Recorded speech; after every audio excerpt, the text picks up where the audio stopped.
Assalamualaikum warahmatullahi wabarakatuh. Shalom, Om Swastiastu, Namo Buddhaya. Salam kebaikan bagi kita semua. Di sini kami akan mempresentasikan hasil diskusi kami mengenai topik bahasa nomor 10, yaitu kewajiban perpajakan pelaku perorangan bagi usaha rintisan atau yang biasa kita kenal dengan startup. Perkenalkan, saya Adelia Petra Julieta, NIM 1100011140398. Perkenalkan, nama saya Hilary Lintang dengan NIM 110001191200058. Perkenalkan, nama saya Ida Bitnego dengan NIM 110001191300527. Pengenaan pajak startup. Startup atau yang disebut dengan bisnis rintisan membutuhkan perlakuan pajak khusus agar dapat berkembang. Pengenaan pajak yang ideal baru akan dikenakan setelah perusahaan startup itu berdiri 5 tahun atau setelah perusahaan membukukan pendapatannya. Situasi dan kondisi perusahaan juga menjadi pertimbangan aturan pajak yang akan dikenakan. Lalu, tujuan pengenaan pajak startup yaitu untuk mendorong perusahaan semakin berkembang dan maju di era digital saat ini. Otoritas pajak memberikan intensif bagi perusahaan startup dengan pengenaan tarif pajak yang lebih murah. Tidak hanya startup, pelaku usaha kecil juga diperlakukan aturan pajak yang sama, yaitu contohnya UMKM. Untuk laporan bulanannya dapat dilihat di dalam ketentuan PPh pasal 21/26, PPh pasal 23/26, PPh pasal 4 ayat 2, PPh pasal 4 ayat 2 atas PP nomor 46 tahun 2013, PPh pasal 25, dan yang terakhir adalah PPN. Materi selanjutnya yaitu mengenai laporan tahunan. Laporan tahunan ini menggunakan SPT PPh yang berisikan informasi mengenai penghasilan, biaya, perhitungan pajak, pengurus perusahaan, pemilik modal, dan dengan melampirkan secara tersendiri yaitu berupa neraca keuangan, laporan laba rugi yang mencerminkan satu periode tahun pajak. Laporan ini disampaikan paling lambat 30 April atau pada akhir bulan keempat setelah berakhirnya satu periode tahun pajak, yaitu dari Januari hingga Desember.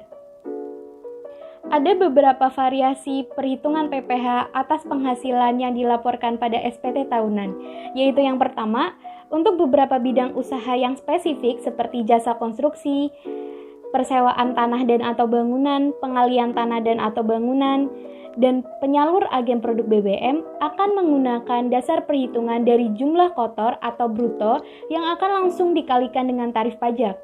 Tiap jenis usaha akan dikenakan tarif pajak yang berbeda-beda. Pembayaran pajak atau perhitungan ini dilakukan tiap bulan selama satu periode tahun pajak, bukan pada akhir tahun. Yang kedua, yaitu untuk perusahaan yang memperoleh penghasilan kurang dari 4,8 miliar per tahun akan menggunakan dasar perhitungan dari jumlah kotor atau bruto langsung dikalikan dengan tarif pajak yaitu 0,5%. Dasar perhitungan 4,8 miliar rupiah per tahun ini dilihat dari omset pendapatan yang didapat pada tahun sebelumnya. Maka barulah pada tahun berikutnya akan dikenakan tarif pajak sebesar 0,5%. Dimungkinkan perubahan omset terjadi setiap tahunnya, maka pengenaan dengan tarif pajak ini tidak akan terus terjadi.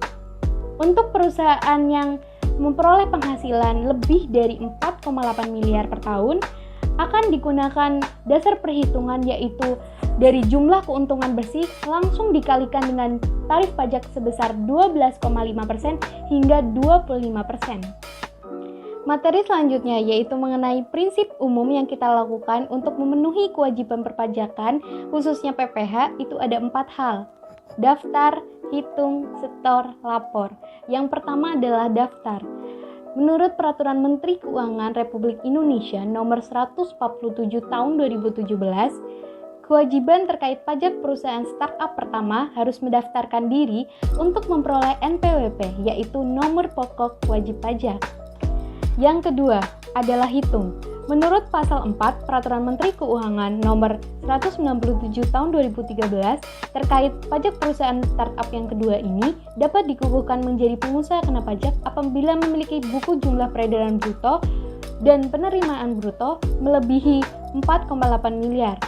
Namun, perusahaan dapat memilih dikukuhkan menjadi pengusaha kena pajak meskipun belum memenuhi persyaratan penghasilan tersebut. Yang ketiga adalah setor. Setor dan lapor surat pemberitahuan PPh tahunan badan atas penghasilan yang diperoleh dari kegiatan perusahaan startup dikenakan pajak perusahaan berupa PPh tahunan badan.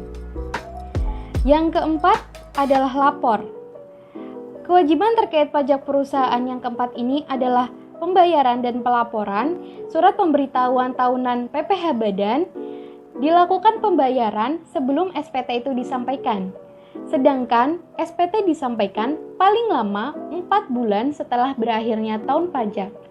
Apabila SPT tidak disampaikan dengan tepat waktu, maka akan dikenakan sanksi sebesar Rp1.000.000. Materi selanjutnya yaitu terkait telah dikeluarkannya Peraturan Menteri Keuangan Nomor 44 Tahun 2020 dengan adaptasi pandemi COVID-19 sehingga pajak yang biasanya dilunasi dengan cara setor sendiri atau dipotong maupun dipungut oleh pemungut atau pemotong sebesar 0,5% dari penghasilan brutonya, maka dengan adanya peraturan ini menjadi ditanggung oleh pemerintah. Tata cara permohonan untuk mengajukan surat keterangan untuk memanfaatkan insentif PPh yang ditanggung oleh pemerintah ini dengan cara mengajukan permohonan kepada Direktur Jenderal Pajak atau melalui laman saluran tertentu seperti www.pajak.go.id. Sebagai contoh, Pak Andi memiliki usaha jual beli komputer. Peredaran bruto Pak Andi pada tahun pajak 2019 sebesar Rp200 juta, sehingga pada tahun pajak 2020 Pak Andi dapat dikenakan PPh final berdasarkan Peraturan Pemerintah Nomor 23 Tahun 2018. Pada bulan Mei tahun 2020, Pak Andi menjual komputer kepada bendahara sekolah dan memberikan surat keterangan PP23.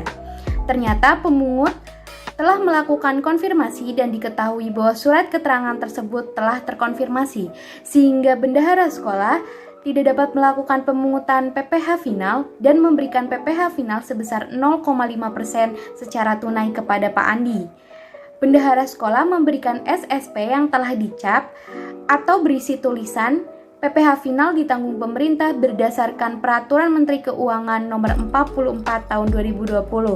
Dan Pak Andi wajib menyampaikan laporan realisasi tersebut kepada saluran tertentu di laman www.pajak.go.id sehingga Pak Andi ini dapat memanfaatkan insentif PPh final ditanggung pemerintah atas transaksi tersebut. Di sini telah kami sediakan tabel perluasan insentif pajak antisipasi dampak ekonomi pandemi COVID-19 dengan beberapa bentuk intensif yang ada.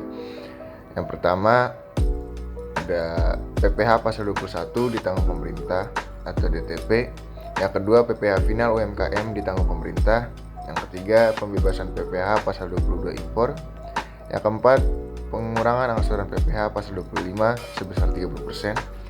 Yang kelima, pengembalian pendahuluan PPN sebagai PKP beresiko rendah bagi WP yang menyampaikan SPT masa PPN lebih bayar restitusi paling banyak Rp5 miliar. Selanjutnya, sanksi administrasi yang ditetapkan apabila wajib pajak tidak menyampaikan SPT.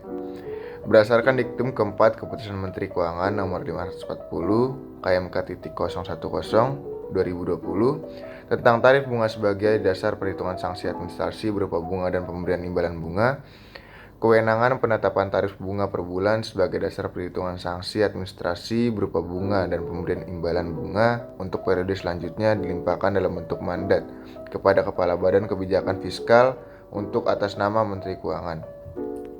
Tarif bunga per bulan sebagaimana dimaksud sebagai dasar perhitungan sanksi administrasi berupa bunga dan pemberian imbalan bunga yang berlaku sejak tanggal 1 Desember 2020 sampai dengan 31 Desember 2020 sebagai berikut. Selanjutnya ada tabel sanksi administrasi dengan beberapa ketentuan dalam undang-undang mengenai ketentuan umum dan tata cara perpajakan, dan ada tarif bunga per bulannya. Yang pertama, pasal 19 ayat 1, pasal 19 ayat 2, dan pasal 19 ayat 3 itu mengatur bahwasannya tarif bunga per bulan 0,53%. Yang kedua, pasal 8 ayat 2, pasal 8 ayat 2A, pasal 9 ayat 2A, pasal 9 ayat 2B, dan pasal 14 ayat 3 mengatur bahwasannya tarif bunga per bulan 0,94%. Yang ketiga, pasal 8 ayat 5 mengatur bahwasannya tarif bunga per bulan 1,36%. Yang keempat, pasal 13 ayat 2 dan pasal 13 ayat 2A mengatur tarif bunga per bulan sebesar 1,78%. Selanjutnya, ada tabel imbalan bunga.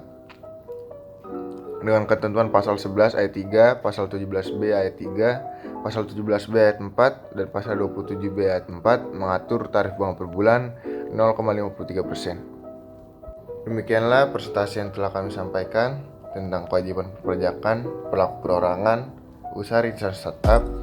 Mohon maaf atas segala kekurangan dan keterbatasan, dan terima kasih atas atensi dan perhatiannya.